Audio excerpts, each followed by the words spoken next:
Hey, Larkin Rose here. I keep hearing pro-freedom advocates saying that they think the war on drugs has been a complete failure. I couldn't disagree more. I think it's been a smashing success. Now, if you were under the impression that the purpose of the war on drugs was to eliminate or even reduce illegal drug use, then yes, it's been a colossal failure by every way you could possibly measure it. However, the reason I say it's a smashing success is it accomplished exactly what it was designed to accomplish, which had nothing to do with eliminating illegal drug use. It was designed to give politicians lots more money and lots more power and an excuse to violate individual rights. I don't just mean rights of drug dealers and drug users, rights of everybody. That was their intention. Now, I know a lot of people, some people for it, some people against it, at least give the politicians the benefit of the doubt that they meant well, that they were trying to stamp out the scourge of drugs. They weren't. And if you doubt that, I have a few things for you to consider. Number one, the politicians had every reason to know that the war on drugs would turn out exactly as it has. Why? Because they had just had alcohol prohibition. And to quickly recap what happened there was a big hoopla pushed by the politicians that said, demon rum is destroying our society, we must stamp this out. Passed a constitutional amendment so that it could be outlawed on the federal level. Alcohol use went down a little bit, not all that dramatically, it certainly didn't go away, and instantly there was a gigantic profit motive, so instantly organized crime took over bootlegging and rum running. And instantly, they figured out that with all this money, they could pay off cops and politicians. So the profits involved went way up. Organized crime took it over. Corruption went way up because they figured out they could just buy the politicians and the cops. And violence went way up. Not only violence between competing bootleggers and things like that, but violence between government agents, the big new departments that were supposed to stamp out illegal alcohol, and the bootleggers. Violence all around dramatically increased. The problem didn't go away, you just added another gigantic problem on top of it. Now eventually the people got sick of that and realized it wasn't doing any good. It was causing way more harm than help. And eventually it got to the point where the people actually repealed it, because it got to the point where government couldn't get convictions on prosecutions under the alcohol prohibition laws because juries would just refuse to convict. And some people would openly and violently resist the enforcement of laws, tarring and feathering the revenuers and things like that. So it got to the point where the law was completely unenforceable. Then and only then did the government repeal it just to save face. It was already doomed. They didn't have a choice by then. So they repealed it to save face. Now, the moment they repealed alcohol prohibition, all of the related organized crime, all the organized crime involvement ended because there wasn't a giant profit motive anymore. All of the related violence between bootleggers and between the government and bootleggers and in every other direction, all of that just stopped. Now, different states had their own laws and it happened in different places at different times, but whenever alcohol prohibition ended, all of the related violence ended. And there were still alcoholics, just like there were before and during and now after. But that giant problem of corruption and violence and added crime just disappeared when they did away with alcohol prohibition. Now, do you really think that the politicians, a couple decades after that, didn't know what was going to happen when they did the exact same thing for other mind-altering substances? Do you really imagine that they looked at alcohol prohibition and the disastrous results and thought, well, this time we're doing it on a different substance, so for some reason the results will be dramatically different? Or did they do drug prohibition knowing and wanting it to have the exact same results of alcohol prohibition? That's what actually happened. They wanted the corruption, they wanted the increase in crime, they wanted the increase in violence, so they could have a new war to point at and say, this is why we need lots of power and we need more agents and we need more funding and we need more power to spy on people and control people's lives. That's what they wanted. They didn't want to solve the problem. They wanted more power for themselves, and they got it. They knew the war on drugs, drug prohibition, was going to go exactly the way alcohol prohibition had gone, and it did, and that's what they wanted.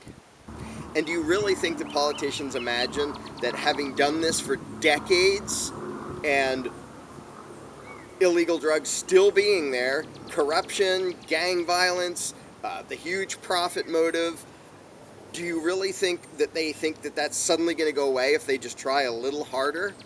No, they know that this is the natural result of outlawing a substance, and that's why they did it. This is exactly what they want. Look at the power they get from this. They randomly frisk people. They have their drug-sniffing dogs. They search people's cars. They search people's purses and their bags. We're looking for drugs. They'll pull people over. They blatantly commit highway robbery. And this has been on the news several times, where if you happen to be driving up the wrong corridor and they pull you over and you have a pile of cash, they're just going to say, well, we think this was drug-related and we're just going to steal it. You can thank the war on drugs for that. That is what the politicians actually wanted. And all their other ridiculous forfeiture laws that relate to this, where they catch you with some pot and they steal your car because they say, well, it was in your car, so we're deciding that the car was involved in the drug trade. Or your house. They find enough in your house and they'll say, your house was involved, we're stealing that too. It's just an excuse for the tyrants and their mercenaries to commit armed robbery. And an excuse to violate the Fourth and Fifth Amendments all over the place, because now there's this stuff that they can look for. It's illegal. They can rummage around, because otherwise, what probable cause is there if they just go after crimes that actually have victims? And you read in the news, oh, these horrible Mexican drug cartels and yada, yada, yada, yada. The only reason they have any power, the only reason they're there, is because of the politicians outlawing it. Now, I happen to think that a bunch of cops and people who politically support the war on drugs actually have good intentions. They're horribly misguided and they don't at all understand what's going on, but at least they have good intentions. What's really sad is if you're a narcotics agent, federal, state, DEA or a state, doesn't matter, if you're fighting the war on drugs, you are the reason that there is all of that related gang violence. When you read in the newspaper that some poor kid got shot in the crossfire, it's your fault if you're a drug agent, because you're the one who is out there making this so profitable, making it outside the legal protections of the system, so that of course it's going to turn into a violent industry, just like alcohol did when it was outlawed. So the people out there fighting the war on drugs, you are the reason that there is drug-related gang violence. Now, this is something that average people have a hard time comprehending, because most of us have difficulty relating to narcissistic sociopaths, which is what a lot of politicians are. They have no empathy, they have no morality, and it's hard for us to imagine that maybe what they want, and this is the case, maybe what they want is people to be scared. Maybe what they want is the violence and the terror and the stress of gangs shooting it out and these scary drug dealers everywhere, because they want people to be so scared that they look to government to save them with a big all-powerful law enforcement agency. They want the violence. You think Hillary or Obama or the rest of them, when they read in the newspaper about drug-related violence, are going, oh, that's a shame? No, they love it. That's exactly what they want. And they know that their actions are directly causing that. Drug prohibition is the only reason that's there. How many shootouts do you see between alcohol dealers now since alcohol prohibition ended? None. And they know that that is what would happen instantly if the war on drugs ended. They want the violence, they want the stress, they want the fear, so that people run to them and say, oh, please protect us, Mr. and Mrs. Government.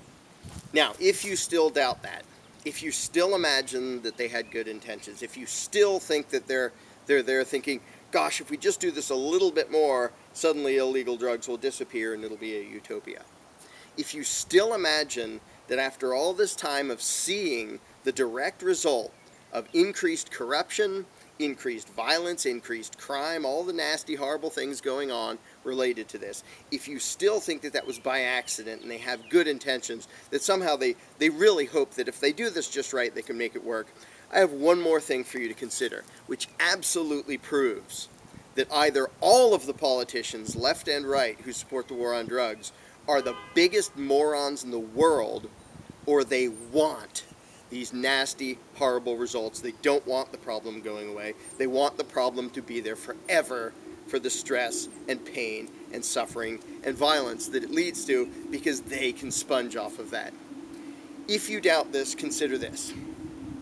If you go to any prison in the country, you'll find a great big concrete and steel cage that people are kept in. People inside have basically no privacy.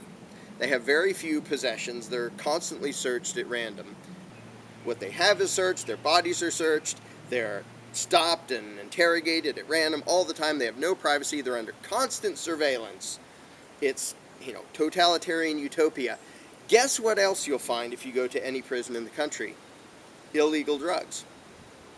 Every prison in the country, you can find illegal drugs on the inside. The inmates can get it, which means you can put people in a cage, have them under constant surveillance, take away all their privacy rights, treat them like animals, search and detain and interrogate them as often as you want for no reason at all, and they will still get illegal drugs. Now, do you actually imagine that Obama or Hillary or the rest of them actually think that, well, no, we can't keep drugs out of our own prison, a constantly monitored cage, but maybe we can keep them out of the whole country? No. They know they can't. They have no intention of keeping it out of the country. They love the power it gives them. And I don't even just mean the direct power. A lot of people still think, oh, it's a conspiracy theory to say the CIA runs drugs. Well, how many ex-CIA people have to come out and say, yeah, of course we run drugs, before you'll believe it? But setting aside that, you don't even need the conspiracy stuff. Just the facts that are indisputable show that what the government gets out of this is a ton of funding, this paramilitary law enforcement arm, state and federal, all over the place, doing these fascist SWAT team raids of people's houses because they might have pot. The power to stop people and detain people and search their cars and search their houses. And, well, we're looking for illegal drugs. That's what government wants this for. That's what the politicians want this for. And they love it when there's the violence. Operation Fast and Furious came out, and it came out that guns were accidentally basically sent to the Mexican drug cartels by U.S. government agents. And they're talking about, oh, well, it's a mistake. It wasn't a mistake. And again, this is hard for the average person to understand, because it's hard for us to understand where the narcissistic sociopaths are coming from. They wanted the violence. They want to make sure their enemies are armed so they can have shootouts, so it can make the news, and they can point to it and say, this is why the DEA needs more funding. This is why we have to keep fighting this war on drugs. And the really sad thing is, any narcotics agents out there, federal, state, local, I don't care, anybody fighting the war on drugs, what's really sad is you're out there putting your neck on the line, and your masters want you to get shot. They love it when a cop gets shot, that they can throw it in the news and say, look at these drug dealers. You're out there putting your neck on the line for nothing. The only result of fighting the war on drugs is increased violence, increased crime, increased corruption, and you and lots of other people risking your lives and possibly getting killed. For what? So politicians can have power. This is a smashing success. They had no intention of doing away with the problem. They had every intention of using the problem to scare people into letting the government act like a bunch of fascists. They wanted the violence, they wanted the fear, they wanted the stress, they wanted everyone to be scared, to trick you into supporting their tyranny. My question is, did it work on you? Whether the topic is the war on drugs, welfare, defense, education, or anything else, if you still believe that it's possible to fix the ills of society by way of government, you need to read The Most Dangerous Superstition, available at Amazon.com or larkinrose.com.